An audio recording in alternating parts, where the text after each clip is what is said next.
ఓం శ్రీ సాయిబాబా జీవిత చరిత్రము 47వ అధ్యాయము. బాబాగారి స్మృతులు. వీరభద్రప్ప చెన్న బసప్ప కథ. కప్ప పాము. గత అధ్యాయములో 2 మేకల పూర్వ వృత్తాంతమును బాబా వర్ణించెను. ఈ అధ్యాయమును కూడా అట్టి పూర్వ వృత్తాంతముల వర్ణించు వీరభద్రప్ప యొక్కయు చెన్న బసప్ప యొక్కయు కథలు చెప్పుదుము. తొలి పలుకు. శ్రీ సాయి ముఖము పావనమైనది. ఒక్కసారి వారి వైపు దృష్టి నిగిడించినచో గత ఎన్నో జన్మల విచారమును నశింపజేసి ఎంతో పుణ్యము ప్రాప్తించినటుల చేయును. వారి దయాదృష్టి మనపై బరపినచో మన కర్మబంధములు వెంటనే విడిపోయి మన మానందమును పొందెదము. గంగానదిలో స్నానము చెయ్యు వారి పాపములన్నీయూ తొలగును. అట్టి పావనమైన నది కూడా యోగులు ఎప్పుడు వచ్చి తనలో మునిగి తనలో ప్రోగైన పాపములన్నింటినీ వారి పాదధూళితో పోగొట్టెదరాయని ఆతురతతో చూచును.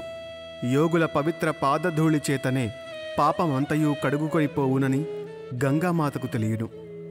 యోగులలో ముఖ్యాలంకారము శ్రీ సాయి. పావనము చేయు ఈ క్రింది కథను వారి నుండి వినుడు. సర్పము కప్ప. సాయిబాబా ఒకనాడిట్లు చెప్పదొడంగెను. ఒకనాడు ఉదయము ఉపాహారము ముగించిన తరువాత వ్యాహాళికి పోయి ఒక చిన్న నది ఒడ్డున చేరితిని. అలసిపోవుటచే అచట విశ్రాంతి నొందితిని. చేతులు కాళ్ళు కడుగుకొని స్నానము చేసి హాయిగా కూర్చుని ఉంటిని. అచట చెట్ల నీడలున్న కాలిత్రోవ బండిత్రోవలు రెండునూ కలవు. చల్లని గాలి మెల్లగా వీచుచుండెను. చెలుమును త్రాగుటకు తయారు చేయుచుండగా కప్పయొకటి బెకబెకలాడుట వింటిని. చెక్కుముకు రాయి కొట్టి నిప్పు తీయిచుండగా ఒక ప్రయాణికుడు వచ్చి నా ప్రక్కన కూర్చుండెను. నాకు నమస్కరించి తన ఇంటికి భోజనమునకు రమ్మని వినయముతో ఆహ్వానించెను. అతడు చెలుము వెలిగించి నాకందజేసెను. కప్ప బెకబెకమనుట తిరిగి వినిపించెను. అతడు అదేమియో తెలుసుకొనగోరెను. ఒక కప్ప తన పూర్వజన్మ పాప ఫలములను అనుభవించుచున్నదని చెప్పితిని. గత జన్మలో చేసిన దాని ఫలము ఈ జన్మలో అనుభవించి తీరవలేను. దానిని గూర్చి దుఃఖించినచో ప్రయోజనము లేదు. వాడు చిలుమును బీల్చి నాకందజేసి తానే స్వయముగా పోయి చూచెదనని చెప్పాను. ఒక కప్ప పాముచే పట్టుకొనబడి అరుచుచుండెననియు గత జన్మలో రెండునూ దుర్మార్గులేగాన ఈ జన్మయందు గత జన్మ యొక్క పాపము ఈ శరీరములతో అనుభవించుచున్నవనియూ చెప్పితిని. అతడు బయటకు పోయి ఒక నల్లని పెద్దపాము ఒక కప్పను నోటితో పట్టుకొనియుండుట చూచెను. అతడు నా వద్దకు వచ్చి 10-12 నిమిషములలో పాము కప్పను మృంగునని చెప్పెను. నేను ఇట్లంటిని, లేదు, అట్లు జరుగనేరదు. నేనే దాని తండ్రిని. నేనిచటనే ఉన్నాను. పాము చేత కప్పనెట్లు తినిపించదను? నేనిక్కడ ఊరకనే ఉన్నానా? దానినెట్లు విడిపించదనో చూడు. చిలుము పీల్చిన పిమ్మట మేమా స్థలమునకు పోతిమి. అతడు భయపడెను. నన్ను కూడా దగ్గరకు పోవద్దని హెచ్చరించెను. పాము మీద పడి కరచునని వాని భయము. అతని మాట లెక్కించకయే నేను ముందుకు పోయి ఇట్లంటిని, ఓ వీరభద్రప్ప, నీ శత్రువు చెన్నబసప్ప కప్పజన్మమెత్తి పశ్చాత్తాపపడుటలేదా? నీవు సర్పజన్మమెత్తినప్పటికీ వాని యందు శత్రుత్వము వహించియున్నావా? ఛీ, సిగ్గులేదా? మీ ద్వేషములను విడిచి శాంతింపుడు. ఈ మాటలు విని ఆ సర్పము కప్పను వెంటనే విడిచి నీటిలో మునిగి అదృశ్యమయ్యెను. కప్ప కూడా గంతువేసి చెట్ల పొదలలో దాగెను. బాటసారి ఆశ్చర్యపడెను. మీరన్న మాటలకు పాము కప్పను ఎట్లు వదిలి అదృశ్యమయ్యెను? వీరభద్రప్ప ఎవరు? చెన్నబసప్ప ఎవరు? వారి శత్రుత్వమునకు కారణమేమి అని అతడు ప్రశ్నించగా అతనితో కలిసి చెట్టు మొదటికి పోయితిని. చెలుము కొన్ని పీల్పులు పీల్చి వృత్తాంతమంతయు ఈ రీతిగా బోధించితిని. మయూరికి 4-5 మైళ్ల దూరమున ఒక పురాతన శివాలయము గలదు. అది పాతబడి శిథిలమయ్యెను. ఆ గ్రామంలోని ప్రజలు దానిని మరామత్తు చేయుటకై కొంత ధనమును ప్రోగుచేసిరి. కొంత పెద్ద మొత్తము ప్రోగైన పిమ్మట పూజ కొరకు తగిన ఏర్పాటులు చేసిరి. మరామత్తు చేయుట కంచనా వేసిరి. ఊరిలోని ధనవంతుని కోశాధికారిగా నియమించి సర్వము అతని చేతిలో పెట్టిరి. లెక్కలను చక్కగా వ్రాయు బాధ్యత వానిపై పెట్టిరి. వాడు పరమలోభి. దేవాలయము బాగుచేయుటకు చాలా తక్కువ వ్యయము చేసెను. దేవాలయములో ఏమి అభివృద్ధి కానరాలేదు. అతడు ధనమంతయు ఖర్చు పెట్టెను. కొంత తాను మ్రెంగెను. తన సొంత డబ్బు కొంచెమైనను దానికై వెచ్చించలేదు. తీయని మాటలు చెప్పువాడు. అభివృద్ధి కాకుండుటకు ఏవో కారణములు చెప్పెడివాడు. గ్రామస్తులు తిరిగి వాని వద్దకు పోయి తగిన ధన సహాయము చెయ్యని ఎడల మందిరము వృద్ధి కాదని చెప్పిరి. వారి అంచనా ప్రకారము పని సాగించవలసినదని చెప్పుచూ మరికొంత ద్రవ్యమును వసూలు చేసి అతనికిచ్చిరి. వాడా ధనమును పుచ్చుకొని పూర్వము వలనే యూరక కూర్చుండెను. కొన్నాళ్ల పిమ్మట మహాదేవుడు వాని భార్యకు కలలో గనిపించి ఇట్లు చెప్పెను: నీవు లేచి దేవాలయపు శిఖరమును గట్టుము. నీవు ఖర్చు పెట్టిన దానికి 100 రెట్లు ఇచ్చెదను. ఆమె ఈ దృశ్యమును తన భర్తకు చెప్పెను. అది ధనము వ్యయమగుటకు హేతువగునేమోయని భయపడి ఎగతాళి చేయుచు అది ఉత్త స్వప్నమనియు దానిని నమ్మనవసరము లేదనియు, లేకున్నచో దేవుడు తనకు స్వప్నములో గనపడి ఏల చెప్పలేదనియు, తాను మాత్రము దగ్గరగా లేకుండెనాయనియు, ఇది దుస్వప్నము వలె గనిపించుచున్నదనియు, భార్యాభర్తలకు విరోధము కల్పించినట్టుల తోచుచున్నదనియు అతడు సమాధానము చెప్పెను. అందుచే ఆమె ఊరుకొనవలసి వచ్చెను. దాతలను బాధించి వసూలు చేయు పెద్ద మొత్తము చందాలయందు దేవునకు ఇష్టముండదు. భక్తితోనూ ప్రేమతోనూ మన్ననతోనూ ఇచ్చిన చిన్న చిన్న మొత్తములకైనా దైవమిష్టపడును.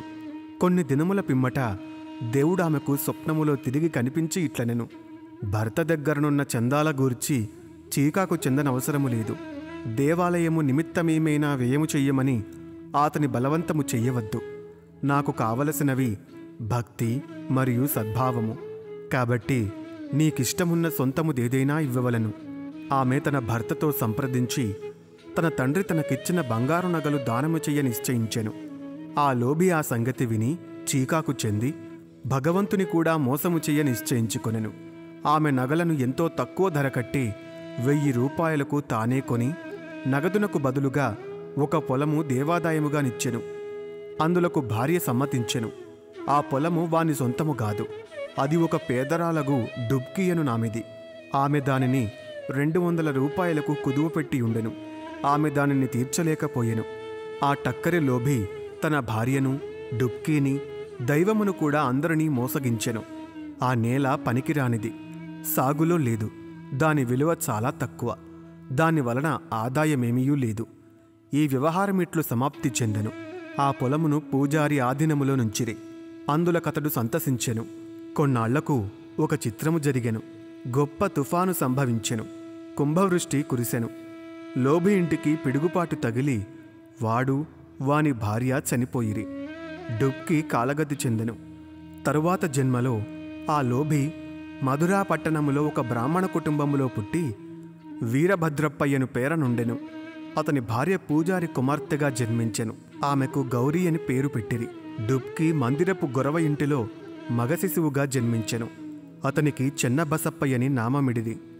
ఆ పూజారి నా స్నేహితుడు. అతడు నా వద్దకు తరచుగా వచ్చుచుండెను. నా వద్ద కూర్చుండి మాట్లాడుచూ చెలుము పీల్చెడివాడు. అతని కుమార్తె గౌరీ కూడా నా భక్తురాలు. ఆమె త్వరగా ఎదుగుచుండెను. ఆమె తండ్రి వరునికై వెదగుచుండెను. ఆ విషయమై చీకాకు పడనవసరము లేదనియూ, ఆమె భర్త తానై వెదుకుకొని వచ్చుననియూ నేను చెప్పితిని. కొన్నాళ్లకు వీరభద్రప్పయ్యను ఒక బీద బ్రాహ్మణ బాలుడు భిక్షకై పూజారి ఇంటికి వచ్చెను. అతడు కూడా నా భక్తుడయ్యెను. ఏలన వానికి పిల్లను కుదుర్చితినని నా యందు విశ్వాసము చూపుచుండెను. వాడు ఈ జన్మలో కూడా ధనముకై మిగుల తాపత్రయపడుచుండెను. నా వద్దకు వచ్చి అతడు కుటుంబముతో ఉండుటచే తనకు ఎక్కువగా ధనము వచ్చినట్లు చెయ్యుమని బతిమాలుచుండెను. ఇట్లుండగా కొన్ని విచిత్రములు జరిగెను. ధరలు హఠాత్తుగా పెరిగెను. గౌరీ అదృష్టము కొలది పొలమునకు ధర పెరిగెను. కానుకగానిచ్చిన పొలము 1,00,000 రూపాయల కమ్మిరి. ఆమె ఆభరణముల విలువకు 100 రెట్లు వచ్చెను. అందులో సగము నగదుగానిచ్చిరి. మిగతా దానిని 25 వాయిదాలలో ఒక్కొక్క వాయిదాకు 2,000 రూపాయల చొప్పున ఇచ్చుటకు నిశ్చయించిరి. అందుకందరూ సమ్మతించిరి. కాని ధనమునకై తగవులాడిరి. సలహా కొరకు నా వద్దకు వచ్చిరి. ఆ ఆస్తి మహాదేవునిది, కాబట్టి పూజారిది. పూజారికి కొడుకులు లేనందున సర్వహక్కులు గౌరీకి వచ్చెను. ఆమె సమ్మతి లేనిదే ఏమీ ఖర్చు చెయ్యవద్దని చెప్పితిని. ఆమె భర్తకు ఈ పైకముపై ఎట్టి అధికారము లేదని బోధించితిని. ఇది విని వీరభద్రప్ప నాపై కోపగించెను. ఆస్తిపై గౌరికే హక్కు గలదని తీర్మానించి దానిని కబలించుటకు నేను యత్నించుచున్నానని నుడివెను. అతని మాటలు విని భగవంతుని ధ్యానించి ఊరకుంటిని. వీరభద్రప్ప తన భార్య గౌరిని తిట్టెను. అందుచే ఆమె పగటిపూట నా వద్దకు వచ్చి ఇతరుల మాటలు పట్టించుకొనవలదని, తనను కూతురుగా జూచుకొనవలనని వేడుకొనెను. ఆమె నా ఆశ్రయమును కోరుటచే నేనామెను రక్షించుటకు సప్త సముద్రములైనా దాటుదునని వాగ్దానమిచ్చితిని. ఆనాడు రాత్రి గౌరికొక స్వప్న దృశ్యము కనపడెను. మహాదేవుడు స్వప్నములో కనిపించి ఇట్లనెను: ధనమంతయు నీదే, ఎవరికీ నేమియూ ఇవ్వవలదు. చెన్నబసప్పతో సలహా చేసి దేవాలయపు మరామత్తు నిమిత్తము కొంత ఖర్చు చెయ్యుము. ఇతరములకై వ్యయము చేయవలసి వచ్చునప్పుడు మసీదులోనున్న బాబా సలహా తీసుకొమ్ము. గౌరీ నాకీ వృత్తాంతమంతయూ తెలిపెను. నేను తగిన సలహానిచ్చితిని. అసలును తీసుకొని వడ్డీలో సగము మాత్రము చెన్నబసప్పకివ్వుమనియూ, వీరభద్రప్పకిందులో జోక్యము లేదనియూ నేను గౌరీకి సలహానిచ్చితిని. నేనిట్లు మాట్లాడుచుండగా వీరభద్రప్ప, చెన్నబసప్ప కొట్లాడుచు నా వద్దకు వచ్చిరి. సాధ్యమైనంత వరకు వారిని సమాధానపరిచితిని. గౌరికి మహాదేవుడు చూపిన స్వప్న దృశ్యమును చెప్పితిని. వీరభద్రప్ప మిగుల కోపించి చెన్నబసప్పను ముక్కలు ముక్కలుగా నరికెదనని బెదిరించెను. చెన్నబసప్ప పిరికివాడు. వాడు నా పాదముల బట్టి నన్నే ఆశ్రయించెను. వాని కోపిష్టి శత్రువు బారి నుండి కాపాడుదనని నేను వానికి వాగ్దానము చేసితిని. కొంతకాలమునకు వీరభద్రప్ప చనిపోయి పాముగా జన్మించెను. చెన్నబసప్ప కూడా చనిపోయి కప్పగా జన్మించెను. చెన్నబసప్ప బెకబెకలాడుట విని నేను చేసిన వాగ్దానమును జ్ఞప్తికి తెచ్చుకొని ఇక్కడకు వచ్చి వానిని రక్షించి నా మాటను పాలించుకుంటెని. భగవంతుడు ఆపద సమయమందు భక్తుల రక్షించుటకై వారి వద్దకు పరిగెత్తును. భగవంతుడు ఆపద సమయమందు భక్తుల రక్షించుటకై వారి వద్దకు పరిగెత్తును. భగవంతుడు నన్నిచటకు పంపి చెన్నబసప్పను రక్షించెను. ఇదంతయు భగవంతుని లీల. నీతి. ఈ కథ వల్ల మనము నేర్చుకొనిన నీతి ఏమనా, ఎవరు చేసిన దానిని వారే అనుభవించవలెను. ఇతరులతో గల సంబంధములన్నిటినీ బాధను కూడా అనుభవించవలెను. తప్పించుకొను సాధనము లేదు. తనకెవరితోనైనా శత్రుత్వమున్న ఎడల దాని నుండి విముక్తిని పొందవలెను. ఎవరికైనా ఏమైనాను బాకీయున్నా దానిని తీర్చివేయవలెను. రుణము గాని శత్రుత్వ శేషము కాని ఉన్నచో దానికి తగిన బాధ పడవలెను. ధనమునందు పేరాసగల వానిని అది హీనస్థితికి తెచ్చును. తుట్టతుదకు వానికి నాశనము కలుగజెయ్యును. ఓం నమో శ్రీ సాయినాథాయ. శాంతి శాంతి శాంతి. 47వ అధ్యాయము సంపూర్ణము.